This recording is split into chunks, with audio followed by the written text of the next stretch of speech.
We're now joined by Aditya Agarwal, CFO, ClearTrip.com, Laura Holdsworth, Managing Director and Vice President, Asia Pacific at Booking.com, Pranav Sinha, Head India and South Asia, VFS Global, and Atul Thakkar, Director, Anand Rathi Investment Banking on Travel and Tourism Report. Thank you all so much for joining us. Let's get started and get a sense of which way this industry is going. Laura, where are you seeing the maximum amount of bookings? Where are you seeing a heightened interest in travel around the world? Thank you very much for giving me this opportunity to speak with you as well. I think you're exactly right. It is one of the most exciting times in travel globally. And in India right now, we are just seeing the demand is so incredible. We've seen, obviously, earlier in the quarter, it was, there was still the Omicron feeling and the challenges there. But since then, it has really been significant amounts of growth. And we're seeing, even on the books for the summer, 15% more than we were seeing the same time in 2019. We refer a lot back to 2019 as kind of the holy grail of the travel year, the last time it was significant. And so we compare very much to that. And yeah, we're already 15% above for the summer bookings. So we're excited. We're excited to see India travelers domestically and also internationally now as borders of restrictions have lifted, high vaccination rates. It's the perfect time. Right. Okay, but what about visas? Pranav Sinha, the pandemic has impacted the travel sector for a good 2 years of time. What are the top destinations people are now choosing to travel to? And then, of course, I'll also ask you on the kind of issues they're facing with their visas. Pandemic didn't do well for anyone. And of course, the travel was outbound out of India was restricted for literally 2 years. Restart of travel happened in phases. With many international borders also closed, gradually opening phase-wise. Initially, we saw students and very specific category applications that were allowed to move outbound.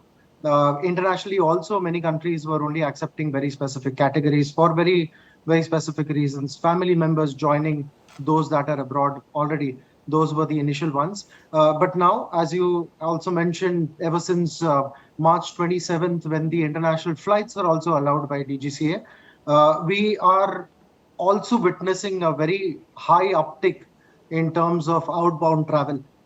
Markets that are being favored, as it has always been, even pre-pandemic, UK, the Europe, Schengen member states, USA, Canada, I think across everywhere, even Southeast Asia, Thailand, Vietnam, Japan, there is travel happening many locations. So the outbound travel definitely looks very promising. Okay.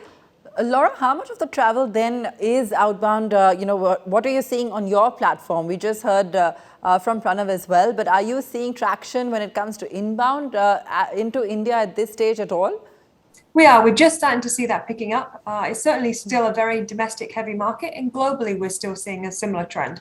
But really, we are seeing inbound travelers, and we're seeing them coming from destinations like the UK, the US, UAE, Germany, Australia. So we're seeing these travelers coming back, and there's obviously that demand that's been there of these travelers that want to be back in India and experiencing all the delightful things we have here.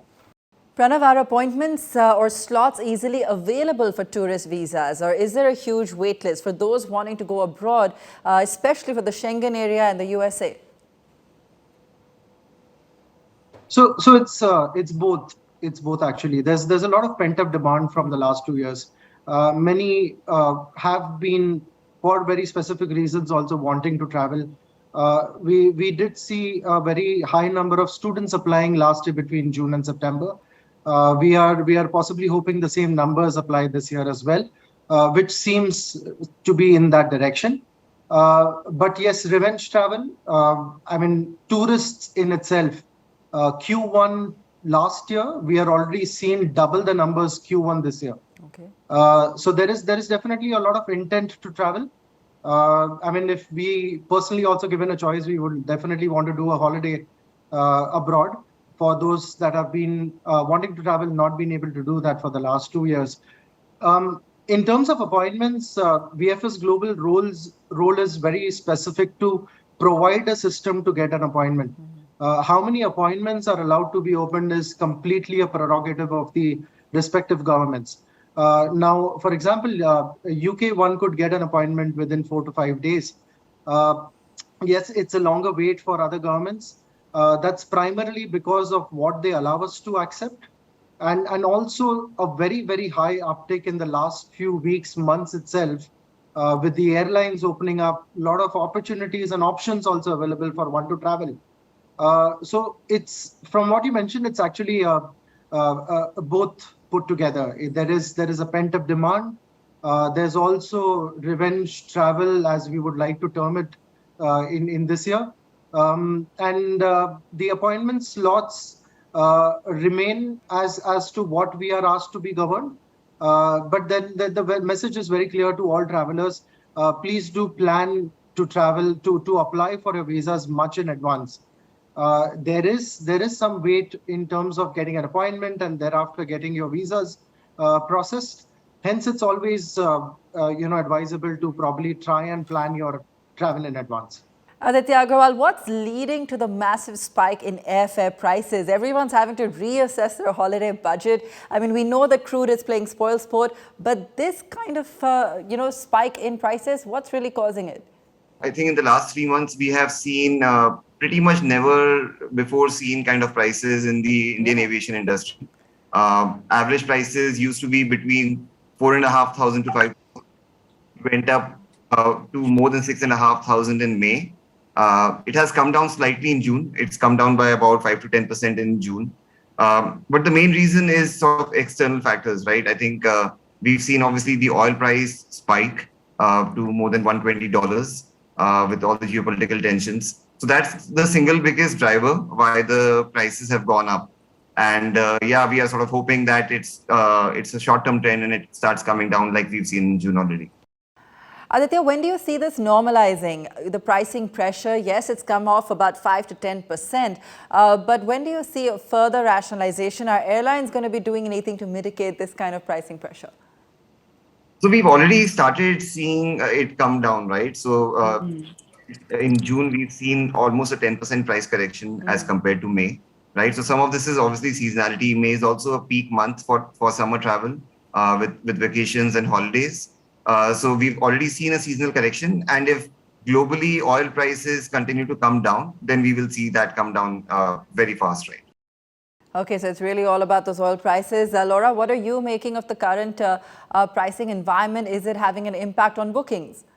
Yeah, it's certainly a challenge, and it's all coming at the same time. If we look at oil prices, we're obviously having an impact on airfares.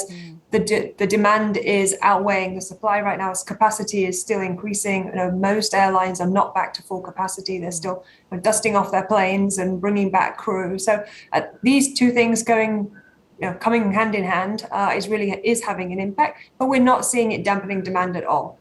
We are seeing there's still that desire to go.